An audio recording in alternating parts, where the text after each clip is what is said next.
Golden beets exist because humans did not stop selecting plants once they were edible. They kept refining them until perception itself changed. Golden beets are not a different species. They are a different experience. Botanically, golden beets belong to Beta vulgaris, the same species as red beets, sugar beets, and Swiss chard. This species is unusually flexible. Humans shaped it into roots, leaves, and sugar-producing crops.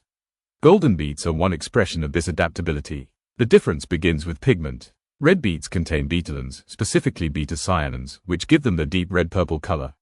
Golden beets also contain betalains, but in a different balance. They are rich in beta-xanthins, pigments responsible for yellow and orange tones. This chemical difference affects more than appearance. Pigments interact with flavor perception. Red beets are often described as earthy. This earthiness is associated with geosmin, a compound also responsible for the smell of wet soil. Golden beets contain lower perceived levels of geosmin, making them taste milder and sweeter to many people. The beet did not change dramatically. The human response did. Golden beets were developed through selective breeding rather than genetic modification. Farmers repeatedly chose lighter-colored roots with less aggressive flavor. Over generations, these traits stabilized. This process took time. Historically, beets were first cultivated for their leaves, not their roots. Ancient Mediterranean cultures consumed beet greens long before the root became central. The swollen root emerged later through selection. Golden beets are a modern refinement of that trajectory. They gained popularity as chefs sought alternatives to red beets. Red beets stain. They dominate plates visually. Golden beets offer elegance and control. Color becomes strategy. Nutritionally, golden beets are similar to red beets. They provide folate, potassium, manganese, vitamin C, and fiber. They also contain nitrates, which the body converts into nitric oxide, supporting blood flow and cardiovascular function.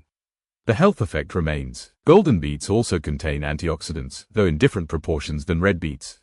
Their lighter pigment does not mean weaker nutritional value. It means different emphasis. This distinction matters in nutrition science. From a physiological perspective, beets influence endurance and circulation. Athletes use beet juice for performance. Golden beets participate in this effect without the intense color. This subtlety expanded their use. Agriculturally, golden beets grow similarly to red beets. They prefer cool temperatures and well-drained soil. Harvest timing affects sweetness. Younger roots are tender and mild. Older roots become denser. Timing defines texture. Golden beets are less forgiving of overcooking. Their sweetness can flatten if heat is excessive. Gentle roasting, steaming, or pickling preserves character. Technique matters. Culinarily, golden beets are valued for versatility. They can be eaten raw, shaved into salads, roasted, or fermented. Their color pairs well with citrus, goat cheese, nuts, and herbs. They support composition. Unlike red beets, golden beets do not bleed color. This makes them easier to combine with other ingredients. Chefs appreciate this predictability. Control creates preference. Culturally, golden beets helped rehabilitate the beet's reputation. Many people dislike red beets due to childhood experiences or earthy flavor. Golden beets offer an entry point. They lower resistance. From a sensory standpoint, golden beets emphasize sweetness over earthiness. They still taste like beets, but the signal is softer. This softness broadens appeal. In modern markets, golden beets are often positioned as premium produce. Their color suggests rarity and refinement. This perception influences pricing and placement. Marketing follows pigment. From a historical lens, golden beets represent a shift from survival agriculture to experiential agriculture. Once food security stabilized, flavor nuance became valuable. Golden beets are products of abundance. They are not necessary, they are chosen. In nutrition culture, golden beets are sometimes framed as superior to red beets.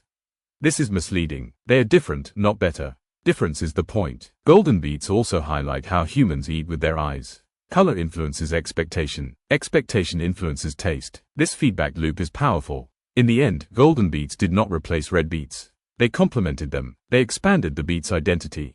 They proved that selection does not always mean intensification. Sometimes it means restraint. Golden beets are quieter. They are cleaner. They are gentler. And because of that, they changed how many people feel about beets at all.